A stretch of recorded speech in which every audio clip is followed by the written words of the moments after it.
आज के वीडियो में हम लोग जानेंगे कि इंडिया के अंदर यदि आपको बिजनेस करना है तो कौन सा सेगमेंट इस टाइम सबसे बेस्ट है। नवीन जी नमस्कार। नमस्ते जी। चैनल में आपका स्वागत है। हम लोग इस टॉपिक के ऊपर आज वीडियो बना रहे हैं कि इंडिया के अंदर रिटेल सेगमेंट सबसे बेस्ट कौन सा है। तो थोड़ा व्यूअर्स को बताइए कि कौन सा सेगमेंट सबसे बेस्ट है। सर नमस्ते, वेलकम टू सापर इंटरनेशनल। वेरेबल आइटम यानी कि जो पहनने वाले कपड़े हैं वो इंडिया में 3 सेगमेंट है ऑल ओवर वर्ल्ड में। जैसे मेल की बात करें, मेल गारमेंट्स, फीमेल गारमेंट्स और किड्स गारमेंट। मेल में जैसे आप और मेरी बात करें ना, तो मैं साल में कितनी बार लेता हूँ? 2 पेयर 3 पेयर। घर में फेस्टिवल फंक्शन और कहीं ना कहीं कुछ है तो मानो 4 ले ली मैक्सिमम। फीमेल सेगमेंट की बात करें, फीमेल एवरी 2 मंथ में एवरेज 1 पेयर 2 मंथ में 1 पेयर फीमेल परचेज करती है, यानी मोर और लेस 6 से 8 पेयर वीमेन परचेज करती है। किड्स की बात करें तो kids on an average sir महीने में 1 से 1.5 यानी मोर और लेस 12 से 15 पेयर किड्स परचेस करता है। ये हमारा स्टैटिस्टिक एनालिसिस है। अच्छा, तो इंडिया के अंदर सर ने बताया कि सबसे बेस्ट सेगमेंट जो है वो टेक्सटाइल सेगमेंट है। टेक्सटाइल के अंदर आप अपना रिटेल बिजनेस कर सकते हैं। थोड़ा और डीपली गए तो उसके अंदर 3 कैटेगरी सर ने बताई कि मेंस वेयर होता है, वुमेन्स वेयर होता है और किड्स वेयर होता है। तो किड्स वेयर के अंदर परचेजिंग जो पावर होती है वो सबसे ज्यादा होती है। तो आप अगर किड्स वेयर का बिजनेस करते हैं तो मेंस वेयर और वुमेन्स वेयर से ज्यादा प्रॉफिट अर्न कर सकते हैं और फास्ट रोटेशन भी घुमा सकते हैं अपने प्रॉफिट को। सर थोड़ा और डीपली जाते हैं कि किड्स वेयर के अंदर जैसे मान लो किसी के पास कम पूंजी है, कोई अपना 20,000 से बिजनेस शुरू करना चाहता है, कोई 40,000 से शुरू करना चाहता है, तो किड्स वेयर के अंदर भी बहुत सारी कैटेगरी है। जैसे न्यू बॉर्न कैटेगरी होती है, फिर एक कैटेगरी वो होती है जिसके अंदर आपका न्यू बॉर्न से लेके 10 साल तक के कपड़े मिलते हैं। फिर एक होता है कि न्यू बॉर्न से लेके पूरा 15 साल तक के बच्चों के कपड़े मिलते हैं। फिर एक जियाना करके प्रोडक्ट होता है जो जियाना की शॉप होती है जिसमें बच्चों के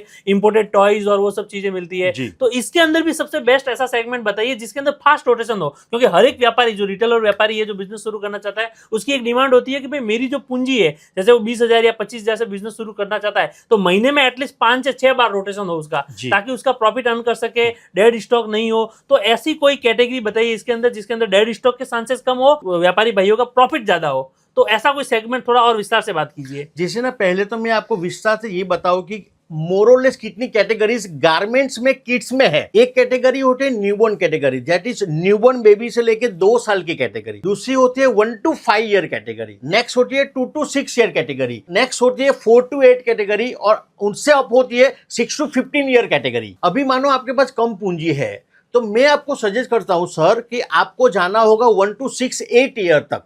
रीजन 1 to 6 ईयर में जो बॉय बेबी गर्ल जो किड्स होते हैं ना भैया, उनका ग्रोन होता है, जो हाइट बढ़ती है ना बहुत जल्दी हाइट बढ़ती है। पेरेंट्स क्या सोचते हैं कि अभी कपड़ा लिया 2 महीने में और मानो अगले को छोटा पड़ रहा है कि भाई सही कंफर्ट नहीं तो और एक लेगा, ऐसे कर करके वो 6 साल तक कंटिन्यू अच्छे कपड़े लेते हैं। 6 साल के बाद थोड़े कम जाते हैं, फिर स्कूलिंग चालू हो गई ये करके।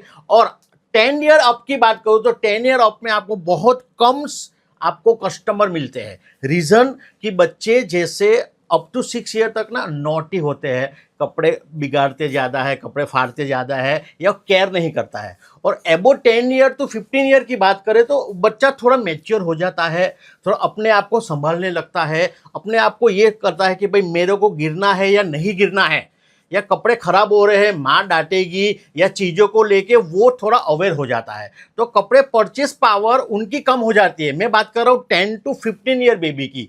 लेस देन 8 ईयर में बहुत ही अच्छी आपको सेल मिलने वाली है, गारंटी। ये हमारी स्टैटिस्टिक एनालिसिस है।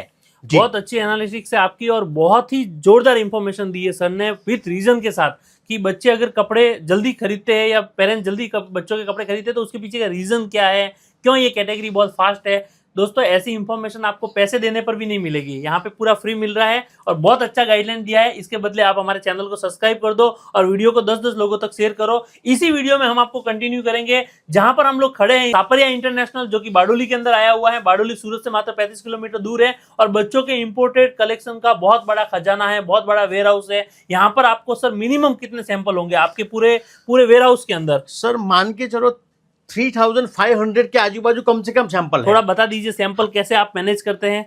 सर जैसे ये मतलब वेयर हाउस एरिया है, आप चलेंगे यहाँ पे तो आपको वॉक पेस नहीं है, यानी आपको चलने की भी जगह नहीं मिलेगी। देखोगे सर ये रैक सिस्टम है, प्रॉपर्ली डिजाइन के साथ गारमेंट रखे होते हैं, जिससे कि जो हमारे पैकिंग स्टाफ है, पैकिंग हेल्पिंग हैंड्स है, वो फटाक से डिस्पैच के समय माल उठा पाए या चीजों को फटाक से कस्टमर को डिस्पैच दे पाए। जी सर। जी हाँ दोस्तों, तो इस वीडियो के माध्यम से हमने आपको बहुत अच्छी अच्छी जानकारी दी है। मैंने जैसा कि आपको पहले बताया कि हमारे चैनल को सब्सक्राइब करें, हमारे वीडियो को शेयर करें, बेल आइकन को प्रेस करें, ज्यादा से ज्यादा लोगों को शेयर करें, ताकि यदि कोई किड्स वेयर बिजनेस में अपना बिजनेस शुरू करना चाहता है इस कैटेगरी के अंदर, तो उसको अच्छा फायदा हो सके। और यदि आप भी इंपोर्टेड कलेक्शन ढूंढ रहे हैं इंडिया के किसी भी कोने से, आप बारडोली आ सकते हैं, आप कहीं बस से, ट्रेन से, रेल से, किसी भी माध्यम से आप आ सकते हैं, फ्लाइट के माध्यम से आप आ सकते हैं। नंबर और एड्रेस स्क्रीन पर दिया हुआ है। होलसेल की खरीदी के लिए आज ही विजिट करें सापरिया इंटरनेशनल। धन्यवाद।